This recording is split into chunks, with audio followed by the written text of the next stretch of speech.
Welcome back to the Wildcats Network for this playoff preview. Now joined by Greater Latrobe head coach Matt Basciano. Head of their first-round playoff game against the number 12-seeded Hopewell Vikings, the Wildcats come into the 4A playoffs as the 5 seed, and those playoffs are presented by the Pittsburgh Pirates. First off, Coach, congratulations on making it back to the playoffs once again. I know that there were big shoes to fill this year with some of the seniors you lost from last year, but what would you say has stood out from this year's group? I just think the leadership's carried over, and that's one of the things you talk about tradition. We've been fortunate the last number of years, the great senior leadership and the younger class guys really learn from that and then carry it on when it's their senior year. So we've seen a lot of that from this senior group too. And despite graduating the seniors that you did last year, you touched on it that your 6 seniors have done a really good job of being leaders this year, and they've also provided consistent production this year. What can be said about both their leadership and their production this year? Well, the leadership, we don't have captains, we have leaders, and that's really what our seniors are expected to do. Whether they're starters or role players, everyone has a role on the team.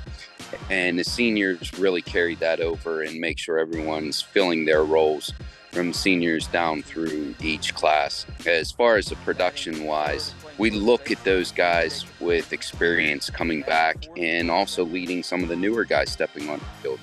So I guess really the key is the experience. And you mentioned experience. You guys have 3 returning pitchers from last year's team: Riley Smith, Luke Nypar-Smith, and Dom Creaney.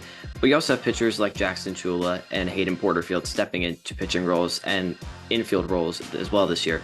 What can you say about the outings that those players, not just the returners, but the new guys have had in order to ultimately have success and get wins this year? There's definitely a learning curve for those newer guys. As you mentioned, we have several guys coming back with experience on the mound, but also several newer guys. And from the scrimmages on, being able to learn and adjust to the varsity level has been a big part. Hayden, Jack, Vince, all of those new guys that really didn't have that varsity experience, picking up and learning as it goes on. So we expect the best from them here at the end with that learning process. And despite having the seniors that you have this year, a lot of this core is junior heavy for this year and also for next year's group. What would you say about their adaptation to Wildcat baseball this year and ultimately how they've matured throughout the year? We were fortunate last year. We had a pretty good mix from seniors, juniors to sophomores. And as you alluded, that junior class this year, a big part of them were varsity players last year as sophomores. So any year you want to have that playoff experience going into the next year. And I think a big part of that is with this crew, getting that experience last year and carrying it over to the seniors, to the juniors this year. So I think a big plus we have is, like you said, the number of guys that were with us last year in the playoffs. And I know that deep down it probably does still sting that you guys got all the way to the 4A championship last year and you didn't get the win in that game. But as mentioned, a lot of these players that are on this year's team were on that team last year. So how much do you think that it's been a motivating factor to get back to where you were and potentially get over the top this year? As much as I want to say it doesn't matter who we play, it's the playoffs. But Hopewell, they stood in the way of that WPIAL Championship. And it stings that we didn't get it, but I could not be more proud, even to this day, of that group last year and what they're able to accomplish and just fighting to the end in that WPIAL Championship. So I just, again, could not be more proud of that crew. But like you said before, what the returning kids learn from that is it's not over till it's over. You keep fighting, you keep scrapping. And I guess it is a bonus that we get to face Hopewell again, in a sense that these kids want revenge, but you also have to watch what you wish for. Hopewell's a great program through the years, and last year they were a really low seed and able to win it all. So seeds kind of go out the window, especially in baseball, when you're always going to see they're number 1 in that first round.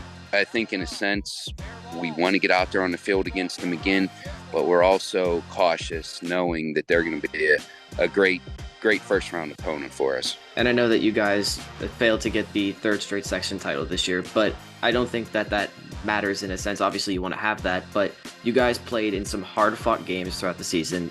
The series against Belle Vernon, the series against Uniontown, those were 2 tough series.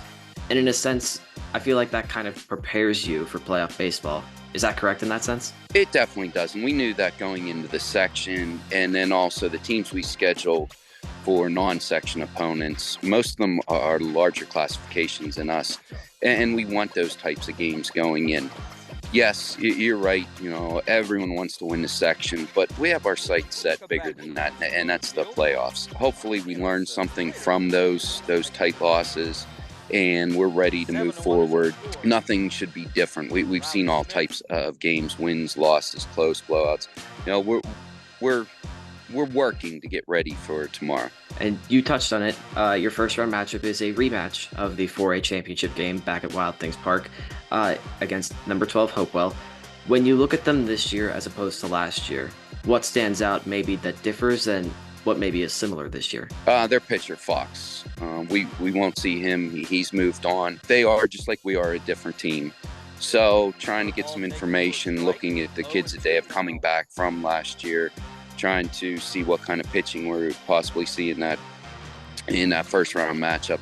It's kind of a guessing game. I don't know much about them. I don't know much about their opponents.